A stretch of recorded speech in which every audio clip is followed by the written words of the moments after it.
So he pokes his head up out of the rubble, and he says, by Jove, what's happened? And please tell me he finds himself riding upon a comet that has struck the Earth. You got it in one. Oh my god. So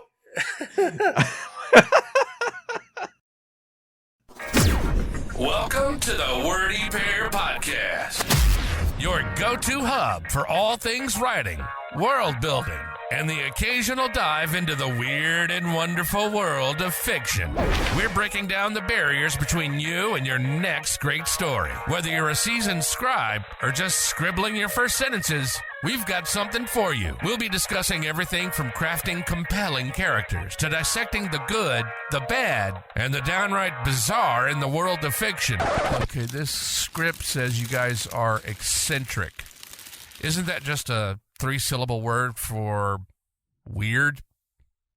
No offense. So, whether you're in need of inspiration, a good laugh, or just a couple of weirdos to keep you company on your writing journey, you're in the right place. Thanks for tuning in to the Wordy Pair Podcast.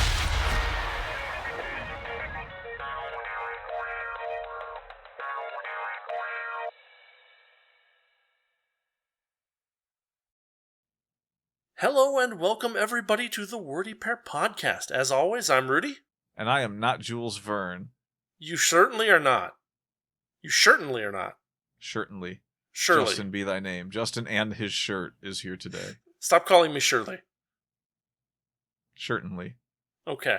So, this week we're going to talk about a book that I've recently read, and both of us kind of like Jules Verne, but it's been a long time since we've read most of his big works. But I happen to be reading some of those old pulp magazines, and it turns out that if you go to, oh god, I always get them confused. I think it was Amazing Stories. If you go to Amazing Stories, which is like, one of the big famous science fiction magazines from back in the day, I believe it was Hugo Gernsback was the editor, and he came up with the term scientifiction. And the first issue of this magazine was the first issue of a pulp magazine. So what do? Well, what you do is you license a bunch of old stories and reprint them. So that's what he did. And the first story that appears earliest in the magazine, is a novel by Jules Verne, and it's one that I had never heard of. It's called Off on a Comet, and it's also been printed under the title Hector Servadac. And so I had never heard of this book. I'm not a huge Verne fan, but I was like, oh, Jules Verne, I haven't read any of his stuff in a long time, but, Jules Verne is interesting because I feel like he gets a lot of, references in pop culture, but, very few people actually go back to the original books and read those. And so I thought, well, what the hell? I'll go read one of his books. I haven't read one in a long time, so this should be fun. And about half of Off on a Comet is fun. And then it kind of falls off the edge of the earth, or the edge of a comet. Not to put too fine a point on it. It's an interesting book because it's very different from what I remember Verne being like. And at the same time, it's got some things to it that I think are kind of funny and interesting to talk about. So I just finished reading this. You said you really liked, which book was it? 20,000 Leagues Under the Sea and Journey to the Center of the Earth. Okay. Which, that's almost the same title when you think about it. But what I find interesting because 20,000 Leagues Under the Sea puts you way out the other side of the Earth. Yeah. Nonetheless, you would be passing through at the very least. Well, yeah, but you'd miss by... So, from what I understand, and I could be off by an integer number of this, I'm pretty sure that a league is 3 miles. And so if you're 20,000 leagues under the sea, you're 60,000 miles under the sea. And since the Earth has a diameter of about 8,000 miles, you're somewhere out you're halfway to the moon. You're hanging out on the International Space Station, or halfway to the moon, yeah, something like that. Well, not halfway, but a third of the way to the moon. It's pretty close. No, what I like about it, though, is the title of it. Off on a Comet sounds so much like a Groucho Marx movie. Oh my god, you're right, it does. It is, doesn't it? It's just like duck soup. Off on a Comet. It does. Oh my god, it could have been. It could have been a silent movie starring Groucho Marx as the French officer Hector Servadac or something. Listen, I know it's the big thing to hate on AI these days, but I mean, making that happen is pretty much what AI exists for at this point. It kind of is, yeah. You're not wrong. So this is a strange book because after reading this book, my impression is this: that Jules Verne this book was written after his 3 best-known works: Around the World in 80 Days, 20,000 Leagues Under the Sea, and Journey to the Center of the Earth. It was written after all of those. And it was written in 1877, I believe. And I feel like Verne was just tired, like very tired when he wrote this book. And so like he must have had, I feel like he had like a scale drawing of the solar system. And he had a friend help him draw a proper ellipse on it. And he said, "There's my story." And then he just went off to write that. Because it's a very weird book. First off, with a title like Off on a Comet, you know that a comet is coming, that there's going to be a comet at some point in the story. You expect it, right? And the weird thing about this book is that it starts off basically with a man challenging another man to a duel over a woman. That sounds like Jules Verne, honestly. It doesn't. That's the thing, is that it really doesn't. Like, my impression of Jules Verne is that he was always kind of like fairly serious. Like the things that he wrote, if you look at them with modern science, of course, they're way off kilter. But like, he kind of tried. Like he was like, "Oh yeah, this is maybe a thing that could be real, and we're gonna spice it up by putting dinosaurs in it or whatever." And the characters themselves are usually pretty down to earth kind of character. Not down to earth, but like gentlemanly. They're gentlemanly characters. Like Around the World in 80 Days was 2 gentlemen going around the world.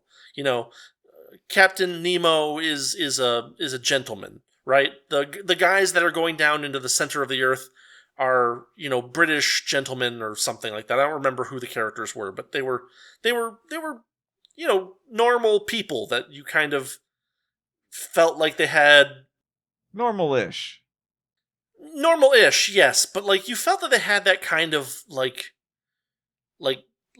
believableness to them. Whereas in this book, everybody in it is kind of a caricature. Like, okay, so it starts out with Hector Servadac, and there's a Russian naval officer, and they're fighting. They're both in Algeria, right?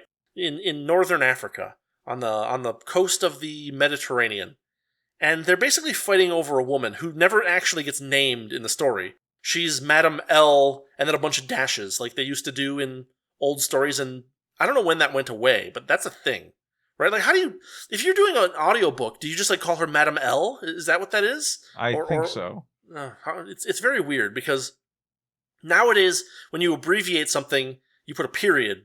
But back in the day, they would just throw a bunch of dashes in there and call it good.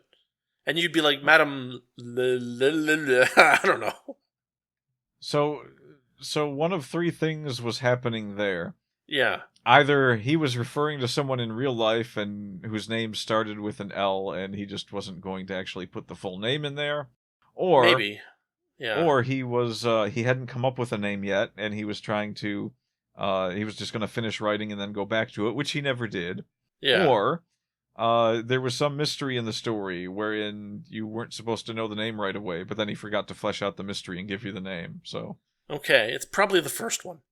Yeah. Or no, it's probably the second one where he just didn't go back to change it or realize, just said it was going to be okay there as it was. Because I don't think it was a real person, because like she gets mentioned one later time in the story, and it's still Madame L, and they're like, oh yeah, she's not here anymore. Talk to you later. We'll get into that a little bit later, because that's right at the end, and I don't want to spoil it this early in the talk. But like, they decide that they're going to challenge each other to a duel over this woman, and then they have to go find seconds. And Hector Servadac goes to find someone to serve as his second in the duel, And he's like, well, what are you guys fighting over? This is stupid. Like, why are you guys dueling? Is it something that you could just, agree to disagree on? He's like, no. He said he was a big fan of Wagner, and I just can't let that pass. So, well, I can understand that. I mean, so he's even lying to his second, which it seems to me to be bad form for a duel. You know what I mean? Well, because the second has a lot of responsibility. Like, if you duck out, he'll have to be like, Wagner ho! And then, like, fight some other guy for it. And might die for it. Whereas, if he had been honest, the officer might have said, well, dueling over women is forbidden by our military code or something. But, like, this is and part then of shot him in the leg. Yeah, right? But this is part of the thing where this tone of this book is very different from how I remember Jules Verne's books being. Because, like, you would never see a character from any of his other books challenge a man to a duel over the hand of a woman, lie to his second, and then go sit down and start like composing a poem.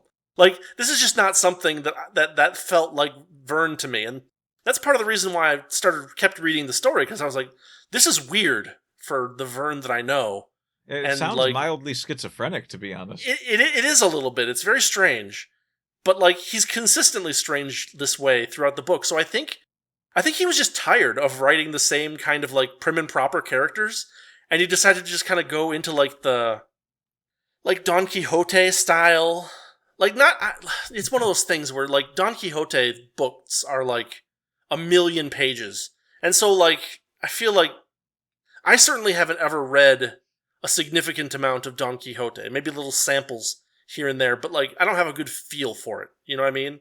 What I do know is that when people refer to Don Quixote these days, there's always this tone of, like, self-aware satire that's happening, right? Where, like, oh yeah, we all know who Don Quixote is, kind of vaguely, and we know he's going to do silly things, and he's going to pretend that they're not silly, but he's going to look very silly, and he's going to do silly things, and he's going to, pretend to be a knight. And so, like, this book has a very Don Quixote pop culture reference kind of feel to it. And it might be the first book in history to have that feel.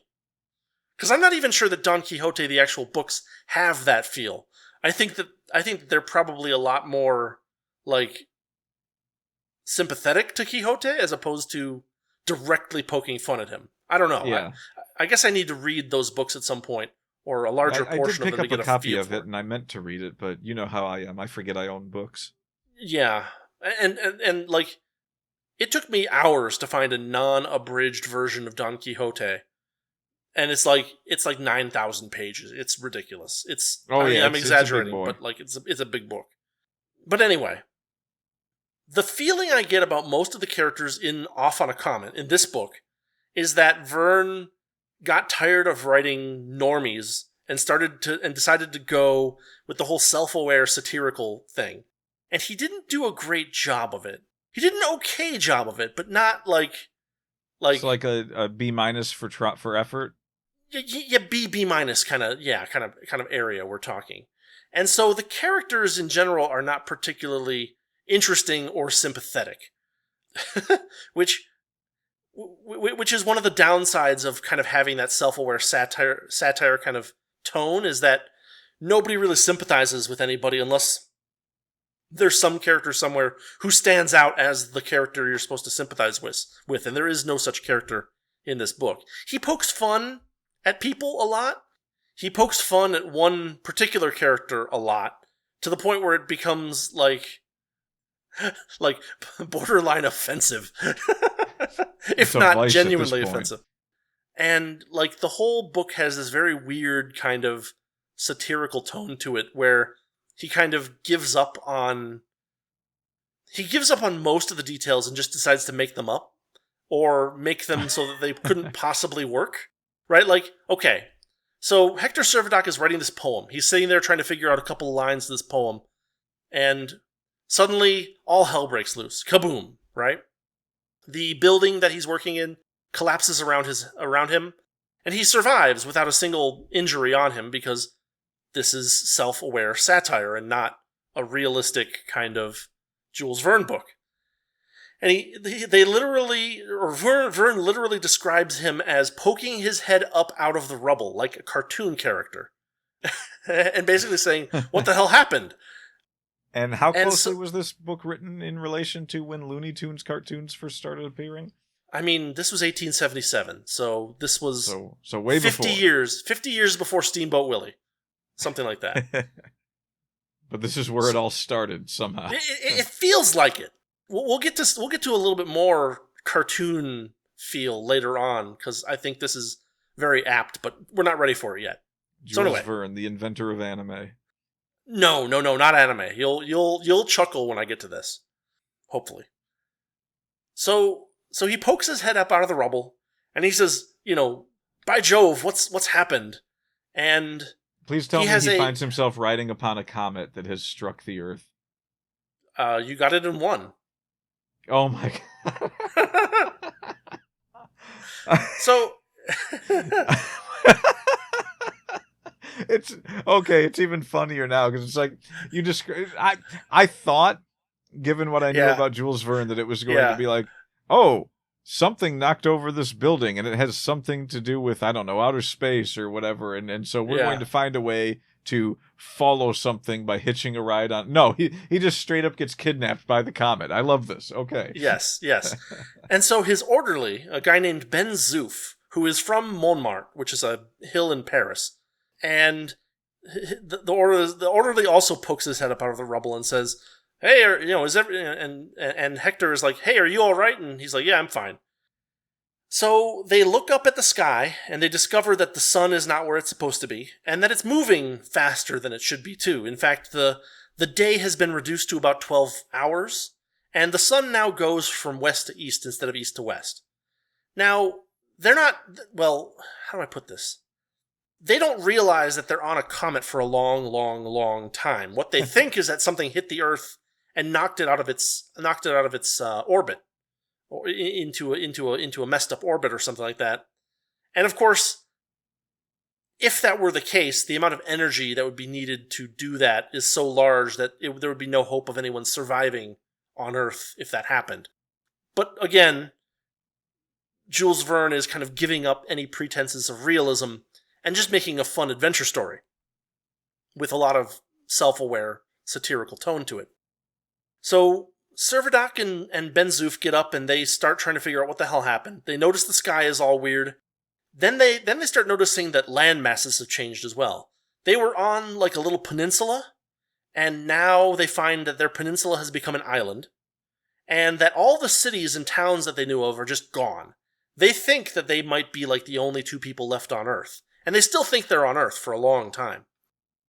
So they basically go off and start exploring. And that's where the fun part of the book kind of happens, is that you have these characters that are thrown into this weird position, and they're basically trying to figure out what their situation is and if they can do anything about it, right? It turns out that a comet kind of glanced off of the surface of the Earth and took like 2/3 of the Mediterranean with it, along with like slicing off very cleanly a bunch of peninsulas and islands, and taking those along as well. Yeah, like yoink.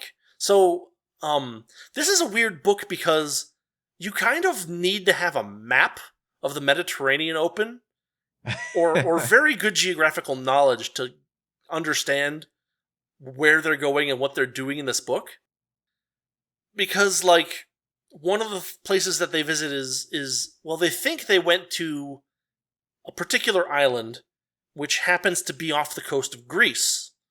And I had to look this up because they're not like Cyprus or like a name that like a big island. No, they're picking a tiny island. Jules Verne never makes it easy for you, right? Jules Verne will mess you up. Exactly. So it turns out they spend a bunch of time exploring this island that they're on now. They discover that they have food and plants and all that good stuff, and enough to kind of keep themselves alive. It's getting hotter. Atmosphere. That's another magic thing that happens in this book, is that the little chunk of Earth that gets taken with them off on the comet manages to keep air and water and yada yada yada. Otherwise, they would just die immediately. And they should have died immediately when the comet hit the Earth anyway. But no, it's cool. Yeah, that's the Verne solution for this one. So they spend a bunch of time looking around the island, and they're like, yep, it's an island, and yep, we've got supplies here if we need them, and yep, all the towns that we used to be able to like walk to or, ride on horseback to in the course of a day or so, they're all gone. They're replaced by more Mediterranean Sea as far as we can tell. Well, then, just as they're starting to like figure out that they're kind of alone, on the horizon appears a boat. And it is the boat of the Russian naval officer with whom Servadac had that duel planned. And he shows up and he's like rowing his way to shore. Gonna get you. It's way weirder than that because while the officer whose name I can't remember and Servadac are both like treated as kind of like, highly honor-bound people that would continue a duel if it was postponed kind of thing when they were available. What they actually do is they just kind of give up on the duel entirely because they realize that they're not really on the Earth that they thought they were anymore. At this point, indeed, things are getting really, really hot. So hot, in fact, that Verne claims that it's over 50 degrees centigrade in the shade, which of course would kill them. And what they're observing is that Venus appears to be getting closer and closer to them. And so they've observed that they've kind of crossed the orbit of Venus and they're still getting closer to the sun. But they've also observed that they seem to be slowing down on how fast they're getting close to the sun. So they kind of like, they get some rough ideas based on like the very low-tech stuff that they have on hand that things might start to cool off soon, but it's still very, very hot. But anyway, the Russian officer appears. He has a yacht. They refer to it as a yacht in the book. It's clearly some kind of like small, like naval ship. It has cannons on it and stuff. It's not like a Jeff Bezos yacht. It's like a Russian more like Navy yacht, yacht. not to mess with this one. Yeah, right, exactly. And the Russian officer lands, and he talks with Servadac and Ben-Zoof a bit. And he's like, yeah, clearly things are messed up because, I can't find any of the places that I usually would dock, and all the harbors are missing, and I haven't had any communication from anybody. And the cool thing is that since it's not like a Jeff Bezos yacht, but it's a military naval yacht, he has a crew, and the crew are people who are actually like intelligent. And so like basically they say, well, let's all hop on the boat and we'll drive around and see if we can find the edges of stuff. And so, we're getting into the kind of the middle of the first half of the book, and they basically go exploring to see the boundaries of what chunk of the Mediterranean Sea got taken along with them on this comet. And they still don't realize that they're on a comet. They still think that they're on Earth, even though gravity is significantly reduced and stuff too. They've noticed that as well by this point. It's very weird because they noticed that gravity.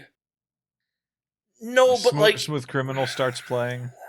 That would be great. It's about 100 years too early for that to happen, but that would be great. There's this moment where something happens, and Ben-Zoof jumps in like surprise, and he ends up going like 40 feet in the air. And Hector Servadac looks at him, and he's like, "Oh my goodness, you're going to hurt yourself on the way down." And he himself kind of leaps up, thinking maybe he'll save Ben-Zoof from injuring himself falling. And he goes up 40 feet in the air as well, and he passes Ben-Zoof as Ben-Zoof is descending. And they both land, and they're like, okay, the gravity here is much less because, we can jump 40 feet up in the air, and we can throw rocks like hundreds of yards, stuff like that. So, yeah, there's... John Carter walks by, hey guys, first time? Yeah, something like that. But like... it's kind of fun to watch them explore all the little mysticisms of the world that they happen to be on, and still not coming to the conclusion that they're not on Earth, right? Like, that's the funny part.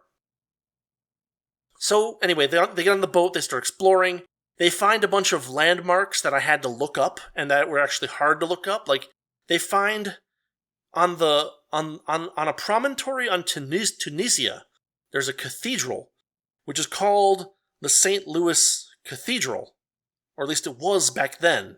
And now it's not called that because there's a St. Louis Cathedral in New Orleans, which, by the way, let me just note that making it default to get AI responses on searches is extremely irritating when you're looking for something obscure.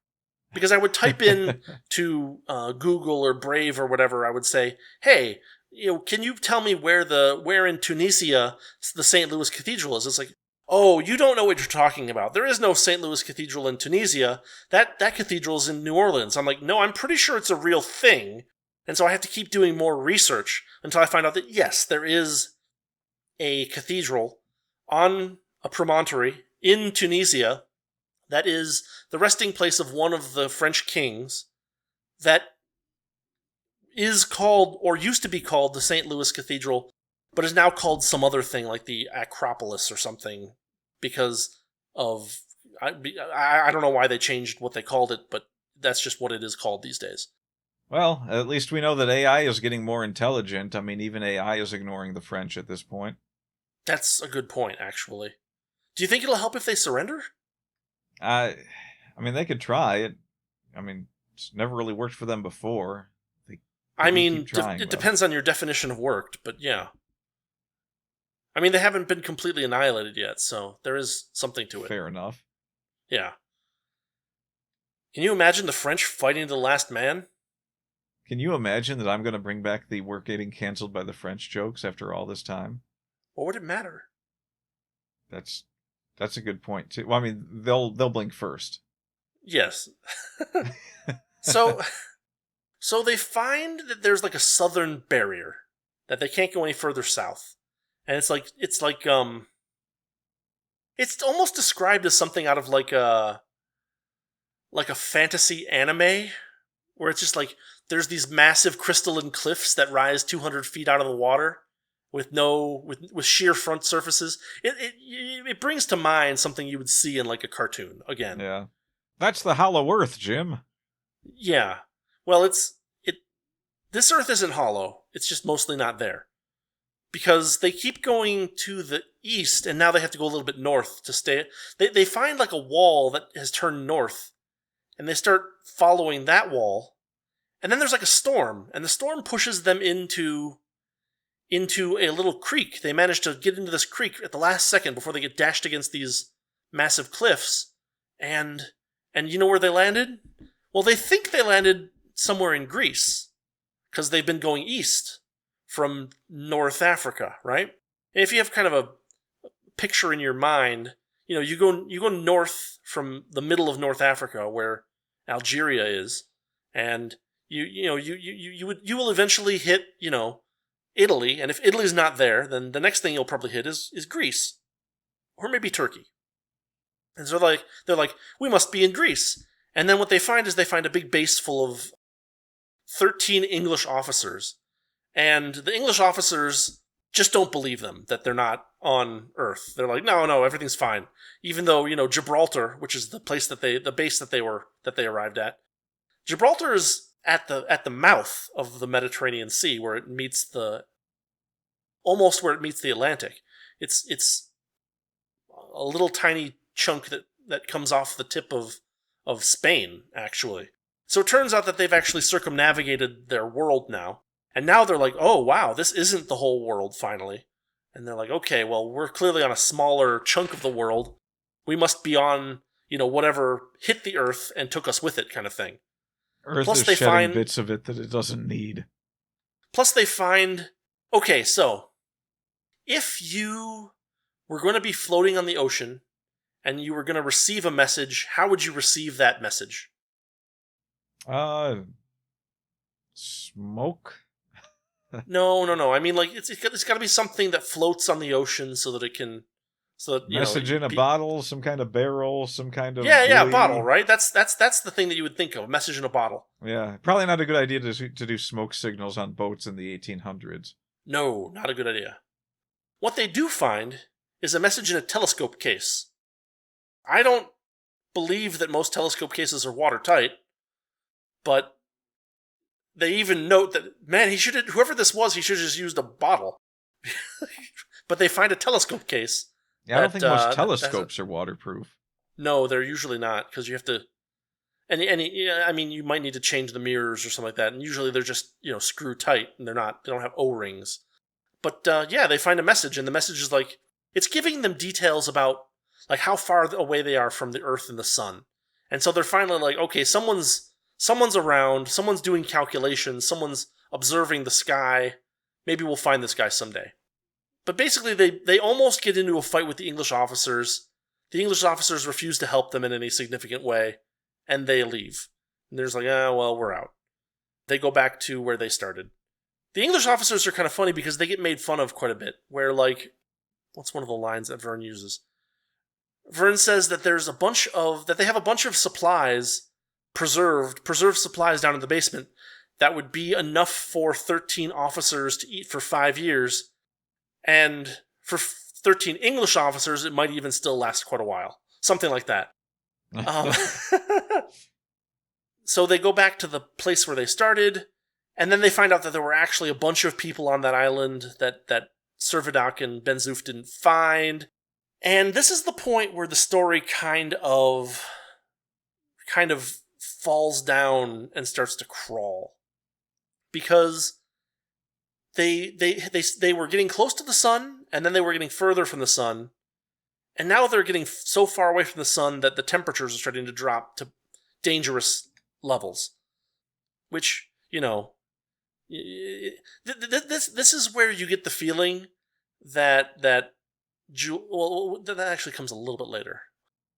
Gentlemen, we're looking at 20,000 leagues beneath Celsius at this point. Something like that, yeah.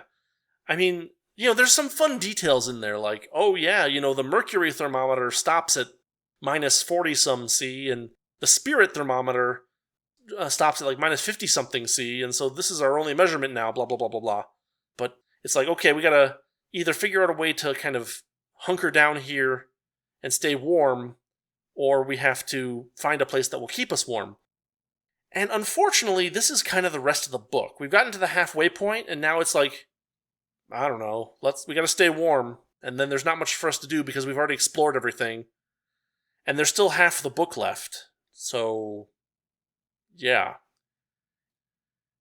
It's disconcerting, because this book was marked in Amazing Stories as being like, it was in 2 parts. So it was the first story in Volume 1, Number 1 of Amazing Stories. And then it was the last story in Volume 1, Number 2, that came out the next month, right? And you look at the table of contents, and you're like, oh, this is 50 pages. They're calling it a novel, and it's in 2 parts, and the other part's like 45 pages. So it's like 95 pages. This is not a very long novel. But then, as you actually start reading it, you realize that Amazing Stories was not printed on a 4x7, or on a 4x5 or 4x6 book. It was printed on 8.5 by 11 with very narrow margins and very small print. And so this 100-page book, we'll call it, to be generous, probably took me 10 hours to read all the way through. Like, to the point where I started it on a Sunday and read for several hours, and then I spent most of Monday finishing the rest of it. And, like, the amount of time that it took to read this short novel was beyond anything that I estimated based on the page count. So, like, not only is it a big departure from usual Jules Verne, but it also has a really slow second half, and it's also way longer than you think it is. So by the time you realize how long it is, you're caught in the trap. You're caught in the trap. And then it's not just that you're caught in the trap, but the second half of the book kind of sucks. And so now you're caught in a trap that's not even fun to read anymore. Off on a Comet Part 2, We Cold. Long story short, they discover that there's a volcano, and they go dig into the volcano, and they use that to protect themselves from the cold. There's a volcano on the comet? Yeah. And it's not just like a volcano that goes off once and they're like, hey, cool volcano. It's a volcano that's constantly putting out a large amount of lava flow. He describes it in detail as like a constant flow of tons and tons and tons of molten rock. And carbon dioxide, which would be suffocating them. Again, magic of Jules. This is why it kind of sucks, because Jules Verne just kind of gives up and just like, you can tell that Jules Verne has kind of given up, because the funny parts go away, and it's no longer people making like educated japes at each other that are kind of fun. It's mostly just like people calling each other names now and like being sarcastic at each other. And it's not funny anymore. And like all the exploration stuff, which was the fun part, is just gone, because they're just huddled in these caves, these volcanic caves that they dig rooms for themselves out of. Pretty nice in here, isn't it? Yeah. So the one thing that happens that's kind of neat in the second half of the book, or it's like right at the end of the first half, is that they get a carrier pigeon. And the carrier pigeon... For what? Yeah, right? Oh boy, we could use this. Nom nom nom.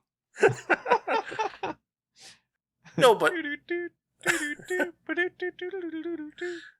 Yeah, basically. And the carrier pigeon basically tells them some more data about like the orbit of the comet. And they're like, oh, this must be from the guy who's been sending us these occasional messages and has been doing, astronomical measurements. And so the start, or right at about the halfway point of the book, they all decide, not all, but a few of them decide to put together a sled and take the sled to the island where they have deduced that the carrier pigeon came from. Note also that this isn't how carrier pigeons work, right? Like, yes. The carrier pigeon has to be brought from somewhere and then, like, flown into the air, and it goes back to where it came from. Like, this is just a carrier pigeon that, like, homed in on their location for some reason, and that doesn't make a whole lot of sense either. But it turns out that they take this sled, and they go across the ice floes, because the sea is frozen now. It's gotten so cold. And they find a scientist. And this scientist is the guy who's been doing astronomical measurements. And it's like, man, he could be a really fun character. He could, like, be witty and have a lot of knowledge and stuff like that. And there could be a lot of fun things that Jules Verne, a great writer like Jules Verne, could do with a scientist character who's trapped on a comet. How soon does he die? Oh, he doesn't die. Oh. Well, this sounds even worse then. Yeah. So he turns out to be an extremely antisocial, highly egotistical character that you said he was a scientist. What else are we talking about here? No, but I mean like more so than usual. Like in a place where they're all huddling together in the near the center of a volcano for warmth, he insists that everyone dig out a thing for him up toward the top of the volcano so that he can continue his astronomical measurements, right? Like he's very demanding of people, for one. For two, the first third of the second half of the book, so like a full sixth of the book, is basically him talking about his astronomical measurements of the orbit that they're in. And so you get these numbers in like the millions of leagues that he's just throwing around randomly, and they're consistent, but at the same time they're not interesting. At this point, you get the feeling that there was a scale version of the solar system on paper, and Jules Verne basically drew an ellipse, where one of the foci of the ellipse was at the sun, like it should be, and then the rest of the ellipse goes out into, the further out planets. Because, like, clearly there were some calculations made to make these numbers consistent and reasonable, but at the same time, listening to a guy drone on about how many millions of leagues they are from Mars, Jupiter, Venus, and Earth is not the most entertaining reading. It's not even an exposition dump, because this information isn't useful anywhere else in the book. Because they're gonna, it's an orbit. The only revelation that matters is that it's not a parabolic or a hyperbolic orbit. He's like, yes, because Servadoc knows like the very basics of of astronomy. He's like, well, if a comet has an orbit around the sun that's very, like, it goes very far out, it can have one of three possible shapes. It can be a hyperbola, a parabola, or an ellipse. And so he asks the professor, is this a hyperbola? And the professor says no. And then he says, is it a parabola? And the professor says no. And then he says, therefore, it must be an ellipse. And the professor's like, very good, Hector, way to go. Pats him on the head, gives him a Werther's original. Yeah, because, like, at this point, you're 6 hours into the book. And you're like, well, I mean, if it weren't an elliptical orbit, they just wouldn't come back, probably, right? Like, they just all die out there, right? So you're already kind of poised to be like, yeah, it's an elliptical orbit, they're going to come back. They have to come back. What would be the point of the story if they don't come back? Getting kidnapped by a comet, obviously. Yeah, right? Well, so we get this long thing about how far they are from Jupiter and how close they're going to get to Jupiter. And there's this big worry about, is Jupiter going to affect their orbit large enough that they'll miss Earth on the way back? And, like, it's so unrealistic that it's hard to believe, because they get really close to Jupiter. And they also got really close to Venus. And they also were really close to Earth. And so it's like... Oh, they were really close to Earth. Well, yes, they were on Earth at the very start. But my point is that, like, when you see one of those drawings that has, like, the solar system and all the planets are, like, lined up in one line, that's not how it ever actually is, like, in real life, right? Like, Venus is over here and Earth is over here on, it's autumn, right? Like, they're halfway around. And Jupiter's way out here. There's no elliptical orbit without, like, choosing a very specific day for this orbit to kind of happen. You know what I mean? Like, there's very little chance of this orbit actually crossing by all three of these bodies in close proximity, because they're not gonna be there, right? Like it's just very... At this point, I remembered an old TV show. Can you guess what old TV show I remembered? I'm going to let you guess for a minute just to see what happens. Oh, geez. Okay. I mean, is it Star Trek? No. Older? Younger. Younger than Star Trek. So not Twilight Zone. No. Oh no, you're way off in Nowhere Land. It's a cartoon. Oh, it's a cartoon. Just like, does it have to do with space? Sometimes. Marvin the Martian? I mean, what are we talking here? The Magic School Bus. Oh, I wouldn't have guessed that in a million years. The only... Okay, right. do you remember, right? Just, let's go off on a tangent here real quick.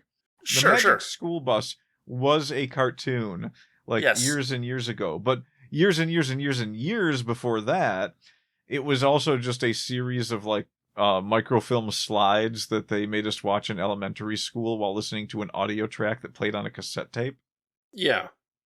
Yeah, so I don't know about the cartoon, but I do know about the microfilm. It was a whimsical little PBS educational cartoon. It was kind of, relatively cheaply animated, but, like, the way that it would work is that the Magic School Bus would take you somewhere you couldn't normally go, right? And it would show you the things, and the things would all be around you in a way that you could easily see them, right? Yeah, that Pentagon episode was something else. Yeah, right?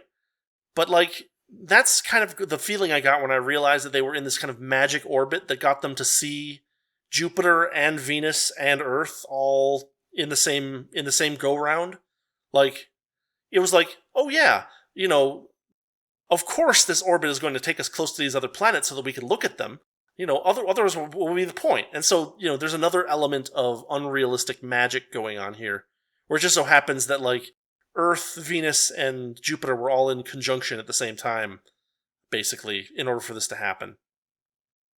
And so, like, now I had a picture in my head of a crazy middle-aged, woman in a school bus driving Hector Servadoc and Ben Zoof around the galaxy.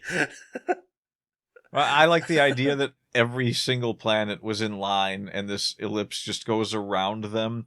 And like, the planets, like, as soon as the comet hits Earth and takes off with this group of people, all of the planets just stop, and they're like police officers. They're putting out an APB for this comet. They're like, yeah, we just witnessed a collision and a kidnapping on Earth. We're gonna hold up for a minute, see if we can catch them when they swing back around here. It's just like, planetary officers.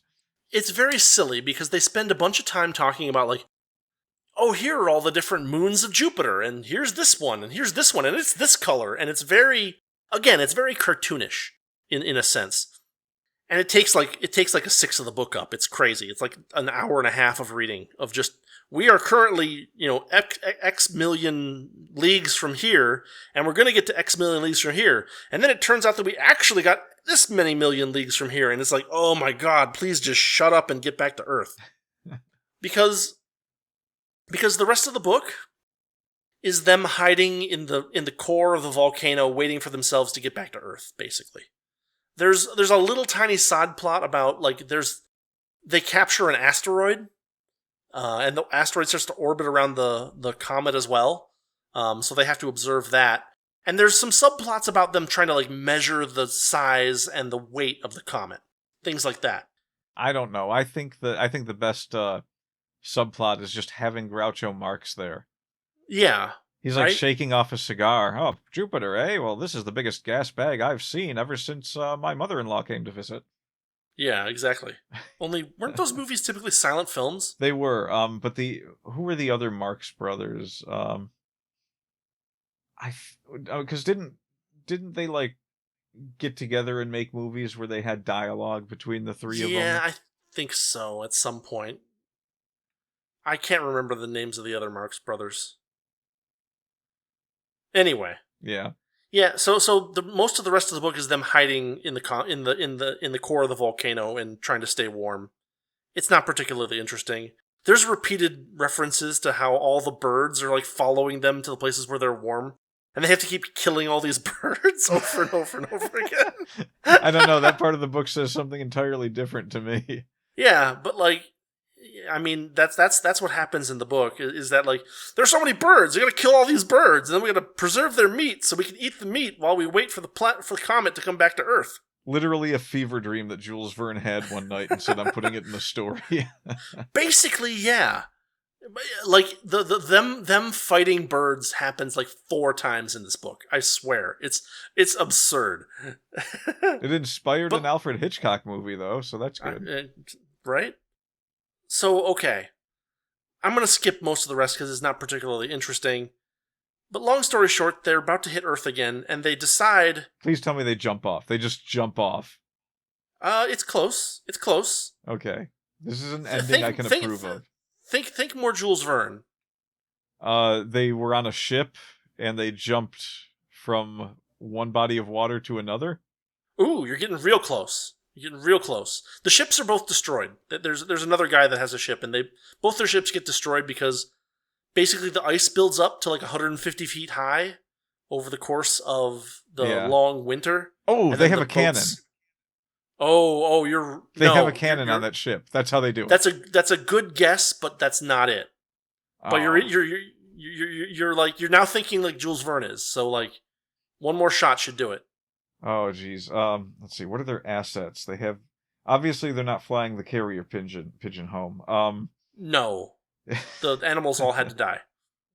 They're not using a volcanic eruption to do it, are they? No. It's a device. It's a device that you've seen probably in other Jules Verne materials. I'm not sure how much more hint I can give without spoiling it entirely. One more guess. Are they in a capsule of some sort? They are. They're in you might even call it a basket. Okay. Oh, a sealed basket, geez. But a basket nevertheless. What was it with humanity's obsession with being transported in baskets? So they did a hot air balloon? Yep. Wouldn't you just plummet to your death upside down? So the hope is that in the same way that they might transfer across in a ship from a body of water, that they can similarly transfer over in the vapor of the atmosphere when the comet hits the Earth. When the comet is traveling at speeds in excess of the speed of Earth. It didn't kill them when it hit them the first time, so... So logically... Right. But wait, didn't it kill everyone else? Well, no. Not like everybody, but a whole bunch of people? That's the part that doesn't make a whole lot of sense at the ending either, yeah. Because, yeah, they use their hot air balloon, and then the comet hits the Earth and glances off again, and then they wake up on the surface of that same chunk of Tunisia where they were originally. So, like, and they go not 1,000 miles north or something. No, exactly where they were when the first comet hit the first time. Right. Okay. And the hot air balloon is broken to pieces and can never be repaired. And so they walk to a village. Now, the village is still there. Everybody's fine. In fact, they're like, "Hey, we haven't seen you in a long time. Where did you go?" Now, in a Jules Verne book, or any of these kind of exploration stories that multiple authors created back in the late 1800s, what would typically happen is that the person would come down and they make a scientific report, and there'd be a lot of people in universities harumphing and yada yada yada, right? But in this book, the main characters just answer the question with by strangling the people that are there. No, unfortunately. What actually happens is that everyone's like, "Hey, you guys were gone. Welcome back." And then no one else saw the comet coming or going either time. And no one cared that these land masses were missing. Both the place where Hector Servadoc's base was, or the island where Professor was living, or Gibraltar in its entirety. Nobody cares that these things were missing. Nobody saw the comet. Madame L has married someone else in the meantime, and nobody believes the scientist when he says they were on a comet. The end. Cool? No, it's not cool. It's the opposite of cool. It's like, so, what are we going to do with this adventure that we had? Should we package it up and sell it to the masses? No, it's fine. Oh, I mean, he tries. The professor guy writes up his thing as his measurements and stuff as a book, and he gets laughed out of the university system. Again, this is self-satirical Jules Verne. Nothing needs to make sense, because how could entire peninsulas and cathedrals and military bases vanish for 2 whole years, and nobody is like, "Oh, they're back. I wonder why that happened." Nobody can see the comet coming or going, because no, okay, wait. There is a reason in the book that is given for why nobody but the professor saw this comet coming or going. Can you guess the reason? He was the only one with a telescope. Nope. They were praying to Mecca? I don't know. It was very foggy around the rest of the Earth when the comet hit. The rest of the Earth? Yes. The rest of the Earth? What? Yes. That's not how weather works. That is literally how the reasoning in the story goes for why nobody else saw the comet coming or going. And it was very foggy that day. Literally, Canada is burning to the north of me right now, and you can still see the sky. Yeah. No, it doesn't matter. Very foggy. It was too foggy. Nobody could see the comet. Where was all this fog? Were the oceans 3 feet lower that day? What was going on? They were on fog defense. I don't know. It was a fog of war? I don't know. That just...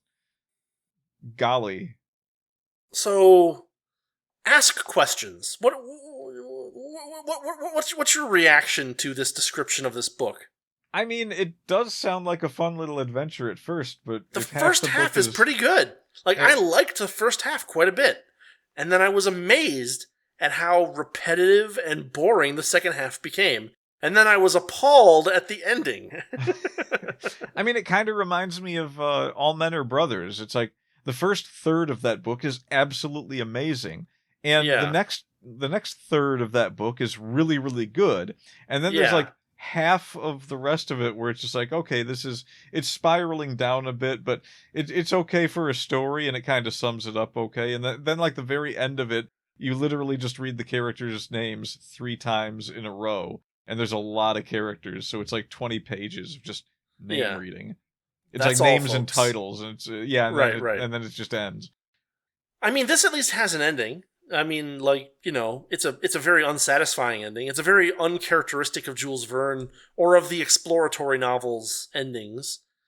The whole self-satire thing is funny at first, and then Verne just kind of drives it into the ground and forgets to make it funny. Maybe he was just sick. Maybe that's why he had that fever dream.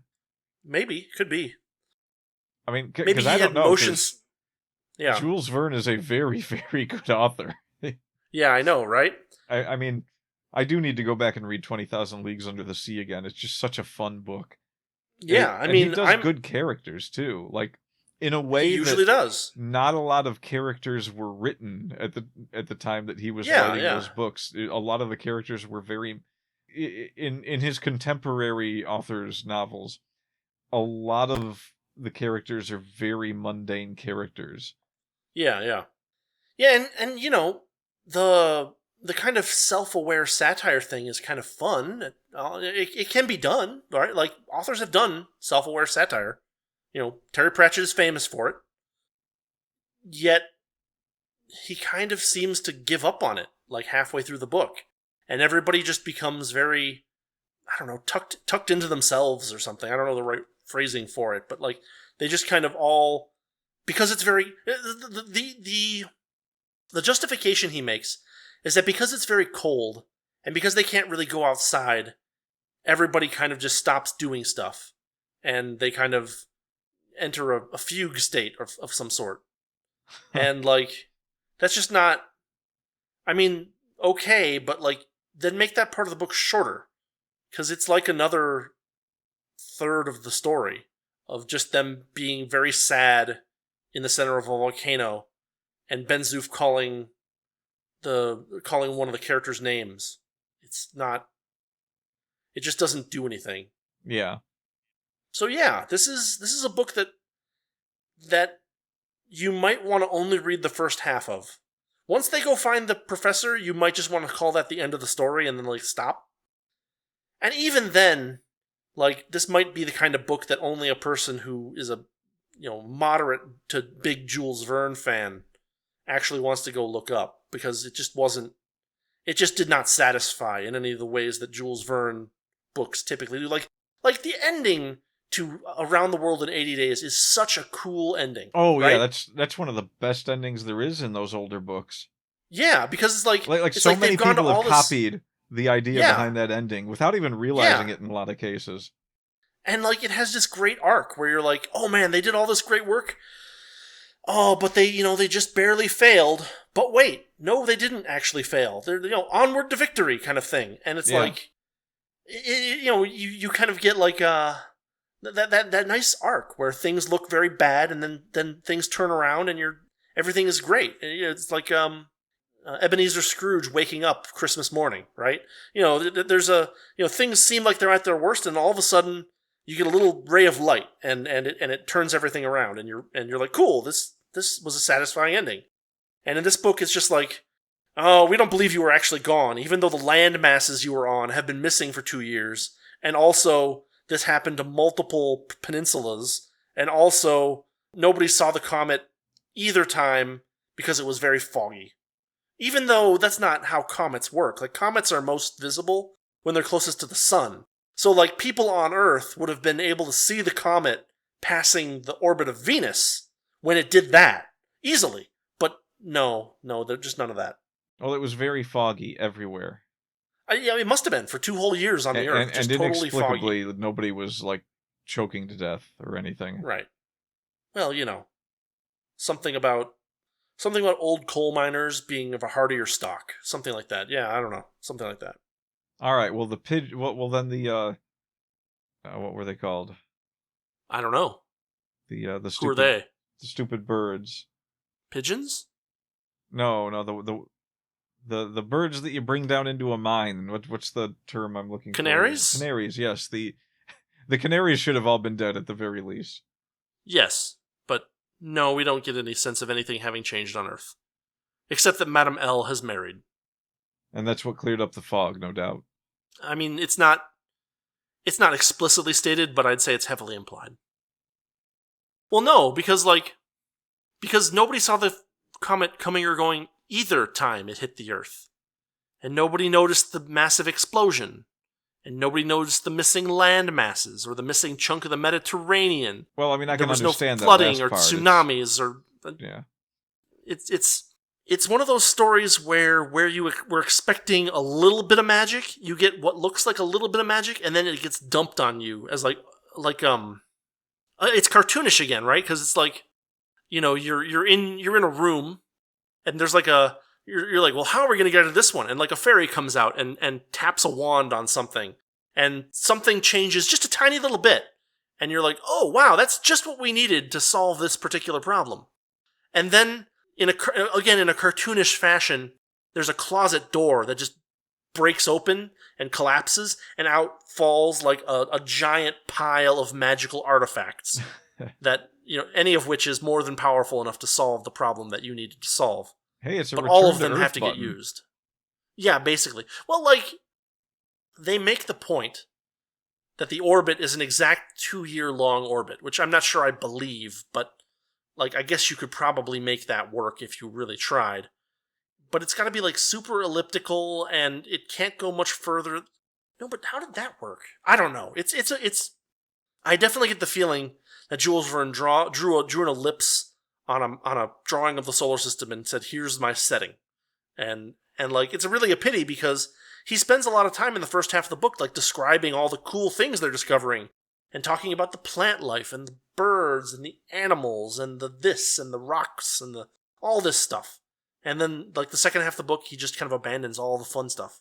It's really weird that that's a Jules Verne book in that case. Agree with you 100%. Yeah. What can you do? It happens sometimes. It's again Ray Bradbury's whole you write 50 things and at least one of them's got to be good, right? So Jules Verne writes a whole bunch of stuff. It's not surprising that half of one is not all it could be. Yeah.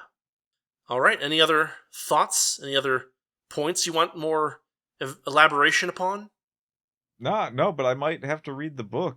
Yeah, at least I mean, I'll read the whole thing if I do pick it up and read the first half. It's very difficult to not finish a book that has something. Just be aware that you can stop at any time in the second half, and no one will. I certainly won't hold it against you. Yeah, well, I mean, I'm never going to read that book about the spider people all the way through. I'm done with that crap. Sure. Yeah. I'm never going to finish Dragon Wing, so yeah. And I'm never going to read the second and third part to Three Body Problem because, no, die in a fire. Yeah, exactly. You mean become dehydrated in a fire? I whatever they want to call science is whatever. Okay. Honestly, Jules Verne had it down better than whatever was going on in that book. Fair enough. All right, I guess we'll call this an episode. Well, everybody, thanks for sticking around as I talk about a surprisingly mediocre Jules Verne book, which was a surprise to me. Surprisingly. I'm appalled. This isn't the Yes Minister episode. You don't have to do that this time. Yeah, you're right. It's always a good joke, though. It is a good joke. All right, everybody. Thanks for listening, and we'll see you next time. As always, I'm Rudy. And I am going to carve myself out a nice warm hole in the center of a comet, 20,000 leagues under the sea. A comet volcano. Comicano? Volcomet? Oh, Volcomet. Hell yeah. Riding that Volcomet all night. We're good. I could have phrased that better. No, you couldn't have. Maybe. Yeah, that's maybe not. But Volcomet, we're gonna do something with Volcomets. it's like frozen business in the front, lava spewing monstrosity in the back.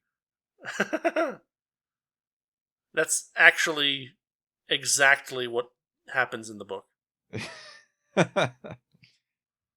I mean, comets do have a tail, but it's like because of what's being brushed off of the comet, not because of volcanoes erupting on a comet that is 1/5 the size of Earth, yeah.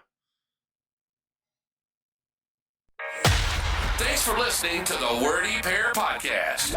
Our passion is all things writing, world building, and getting into the weird and wonderful world of fiction. We hope you enjoyed our unique takes. If you did, make sure to like, rate, review, and subscribe to get your weekly dose of writing weirdness.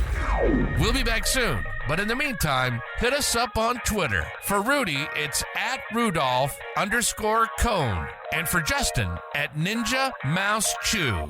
See you next time on the Wordy Pair Podcast.